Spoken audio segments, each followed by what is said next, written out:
Hello, guys, and welcome back to the part 2 of doing leadership wrongly in the family structure and how this reflects at the national level. Okay, so our second point, the other thing that we would like to look at when it comes to leadership within the household has to do with consulting.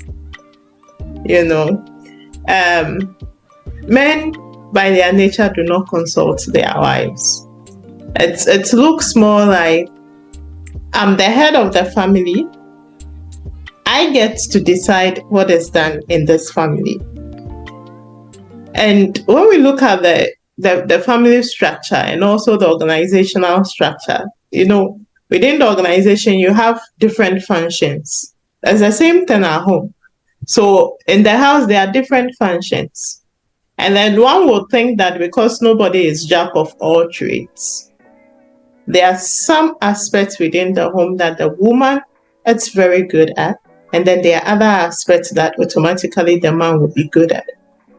And the point will be, how do we discover who is good at this, so that when it comes to that, you lead, you lead when it comes to that aspect or that particular function. If I use myself as an example, I think my husband and I have had this discussion as to the issue of consulting. What he said, and me, I would say no, is the fact that when it comes to us as women, we're supposed to consult them on everything, and even on issues that have to do with us that does not involve them. So you're supposed to consult. Then he made the comment that he consults me on everything. That's what he said. Then I pointed something out to him, that this particular thing, you've done this and that and that and that. I didn't know about it. He said, well, those things did not have anything to do with me as a person, so he didn't have to tell me. And I was like, well, then I also do this. I did this and that and that. It didn't have anything to do with you. So why should I run them by you? He said, no, it's different for women. It's different for women. So as a woman, you're supposed to say it all. Tell them everything and ask for permission before you do it. Right? But for men, because they are the leaders of the household, they get to do what they want to do. And if they think that you need to know, so it's on a need to know basis, they informed you, not even to consult you. So it's like I'm giving you information that I'm doing this and that, and it's not a consultation. Like, what do you also think? I'm telling you. Yeah. So either you consulting or you are telling. Yeah. So they tell us. They tell us. Not, but never consult. Never consult. Yeah. What has been your experiences with consulting? The fact that most men do not think that it's worthy to take the woman's thoughts into perspective on any issue at all in the house. I always claim that he allows me to make big decisions, which I don't feel. So I don't think so. Which I don't think so. So he gives me 2 examples. So our first son is called Edison. So I suggested that we name him Edison because that's my father-in-law's name, and my father-in-law is an amazing man. He's super amazing. When I got pregnant, my husband was not around. He practically took me to the hospitals and all these things. And I said, what? We're going to name this child after you, right? So if I suggested it and we are naming him after your father, would you have said no? I mean, you understand me? So I suggested, and I wanted Selom, and he said no, he doesn't like the names with the se, so we should just say Elom. And that's it. Then the second one too, I suggested that we call him Ellis. My God is Jehovah. That is what it means. Yeah, so Aram, Ellis Aram. So the names I suggested those names, and he went. You see, when it comes to these things, my husband, he doesn't really bother about these things. No. He doesn't. He doesn't care about it because he believes that I can reason. And naming your children, a child that I have, nursed for 9 months, why wouldn't I name them right? Why would I insist that comes to certain things? He doesn't really bother about it.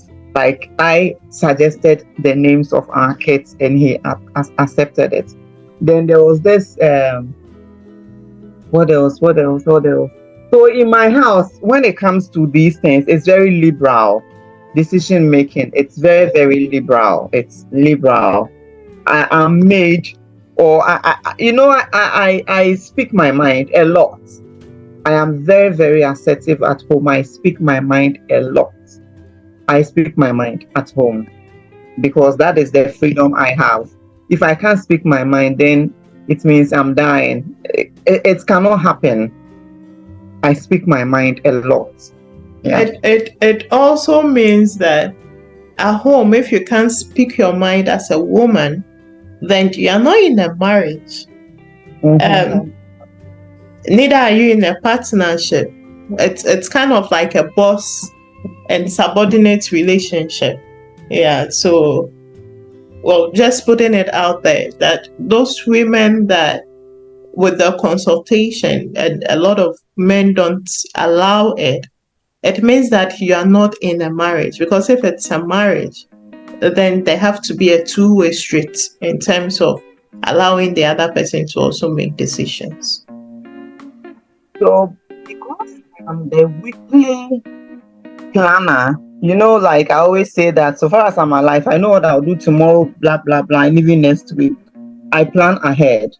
So perhaps we often talk about, so what's up for today, what's up for tomorrow, and those things. So we talk about what we need, what each of us are going to do, tomorrow next. And oftentimes I'm just not flexible with changing my routine and so on. So I speak my mind. As for me, I speak my mind. Yeah, I talk. On the national level, so I would say that the lack of consultation at home, where men basically lord their ideologies, their perspectives, etc., or what has to be done. If it's building, this is how I am doing it. If it's the car, this is what I'm buying. If it's furniture at home, this is how I like it. I don't want this and that in my house, etc., etc. Men goes a lot with my house. It's more like my house, my rules. You see that reflects a lot at the national level, where our leaders do not understand the concept of engagement. My government. You do not have to engage, or we do not have to engage with you.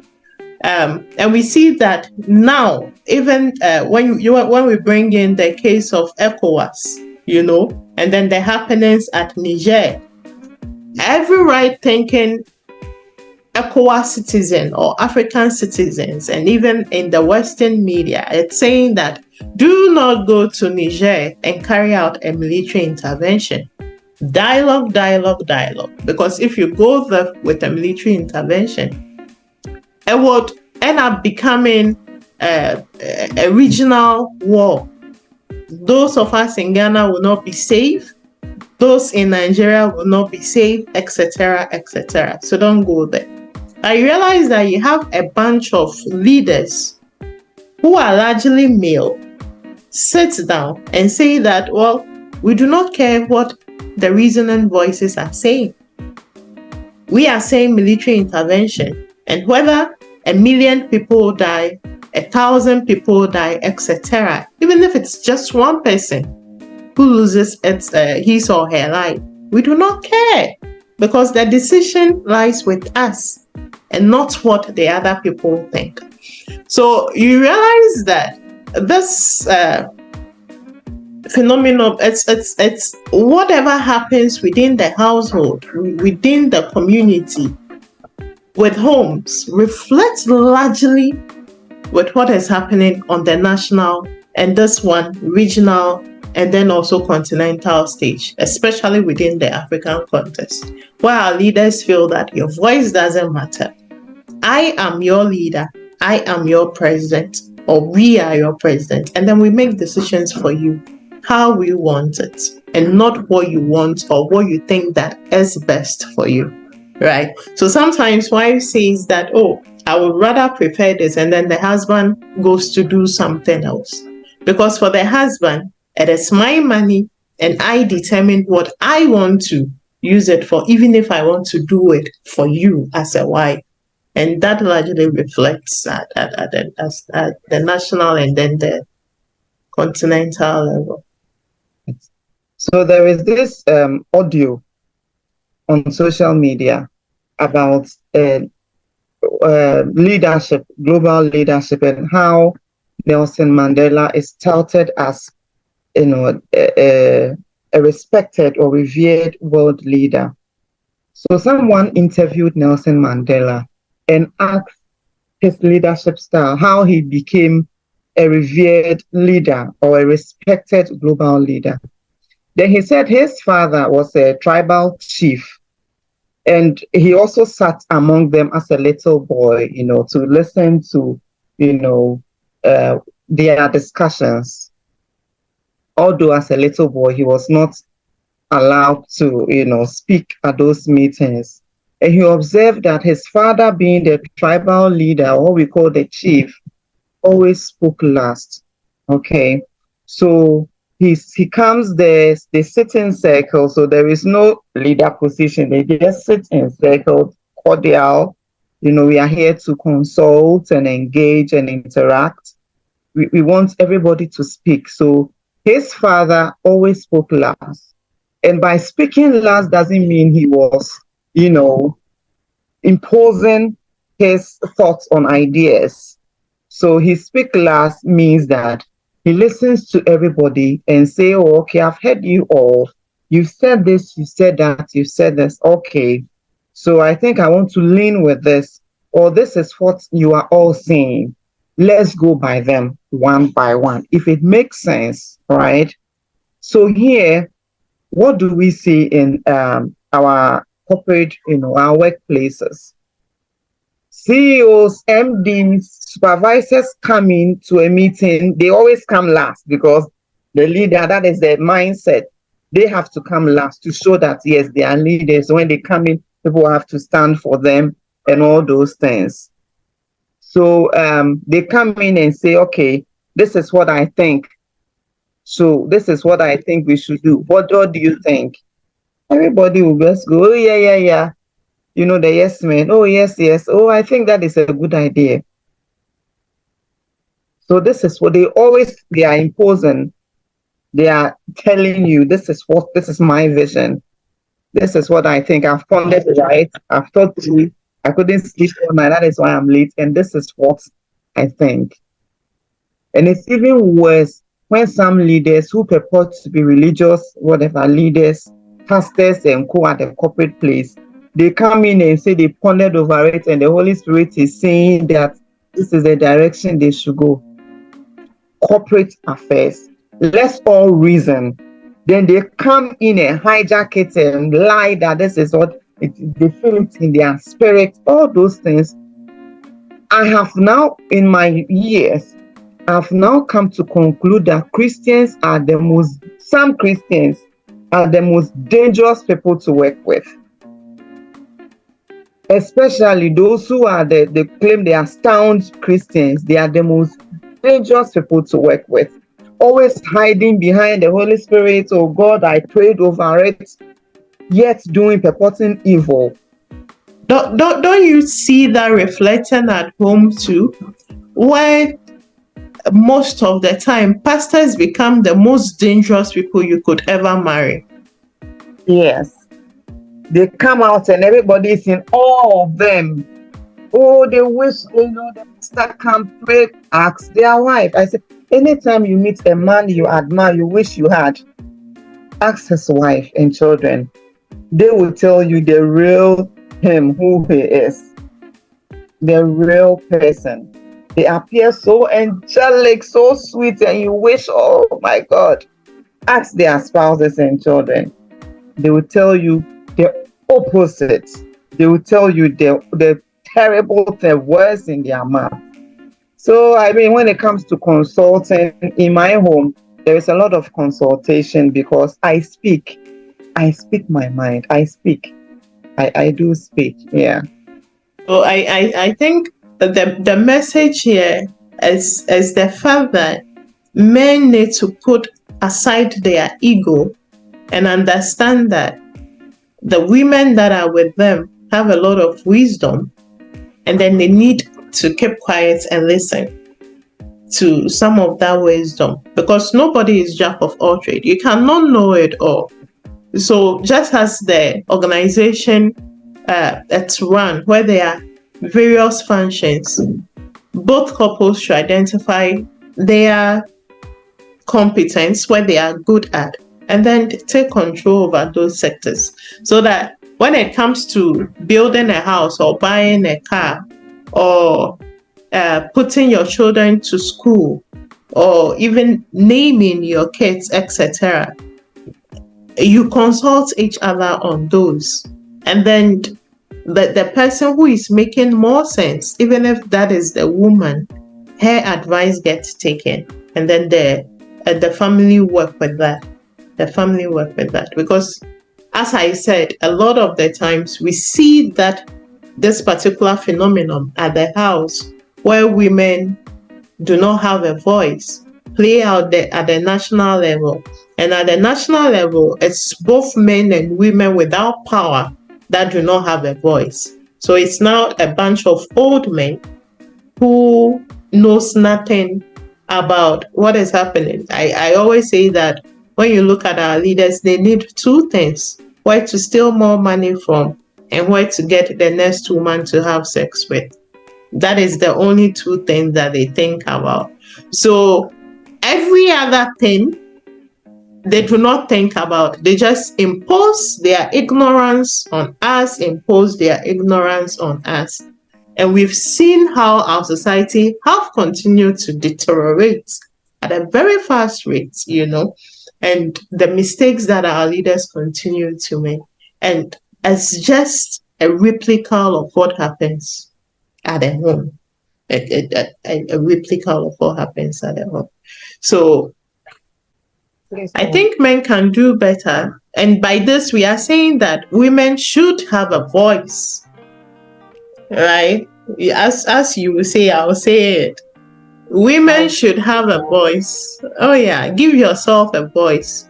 It will be uncomfortable at first for a man to have a woman at home that actually have a voice on issues.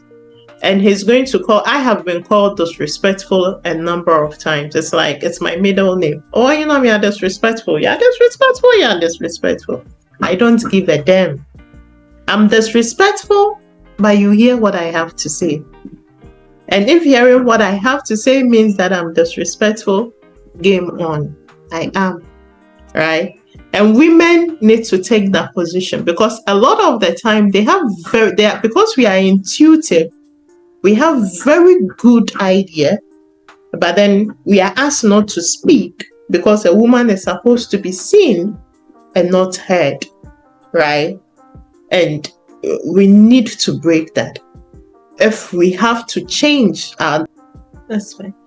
So we need to change that.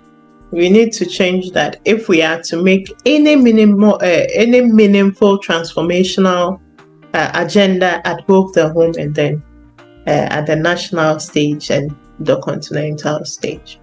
Yeah. You say it best, the role of women in the traditional, setting. I want you to educate our listeners on that. Historically, women have always been in charge. Yeah. So when you go to our traditional settings, we have something among the others. We have someone we call the fiano, right? That person is solely responsible to advise the chiefs and also the queen mothers on the running of the traditional area. So once the chief is taking a particular decision, the best person to go to is this queen mother, and then run your ideas by this queen mother. We call her Fiano, among we the Vedumates. Yeah. You need to run this by her, and then she gives you now a clearer view as to what to do. So you realize that at our chieftaincy level, women have a very strong stake in the governance structures, right? In the governance structures, because we have the queen mothers, and then we also have this other women that are the kingmakers that this kings goes to, or this chiefs goes to be gain advice on what need and clarity on what needs to be done, you know. So our women have a strong stake in our traditional setup, and it goes back to who we are fundamentally, our traditional beliefs, who God is to us, etc. Mausobolisa, you know. So who God is to us reflects who the woman is. And at that level, it's not a woman needs to be seen and not heard. So wherever we got this whole concept of you are a woman, keep quiet, and you are a woman, you do not have creative ideas, you do not know from. Honestly, it's foreign to us as Africans. And I know it will come as a surprise to a lot of Westerners and a lot of modern women that women within the traditional makeup are not supposed to be quiet, because they always see the traditional setting as a place where women are shut, you know, you do not have a voice, etc. But no, within our traditional structures, women have very strong voices. But historically, even during the war times, you know, colonialism and all those, we have the Yan Santua, we have the Dodi Akaibi or so, and we have Mama Yakagbe among the Ewe. Yeah, and we have the Amazon. For us, with the Ewes, you go back to Lomé, to Benin, and then you have the Amazonians, women being warriors. So it shows you that you and I, our ancestors, were women that fought. You know, the Dahomey, women that fought to sustain and keep the kingdoms. So our women within the traditional setups were not people that kept quiet. It's a wrong perception, and then we need to change that. We totally need to change that. Okay, so this has been it, the second part of doing leadership the wrong way at the home level that is reflecting at the national level. You join us for the part 3. We would see you in the next one. Bye.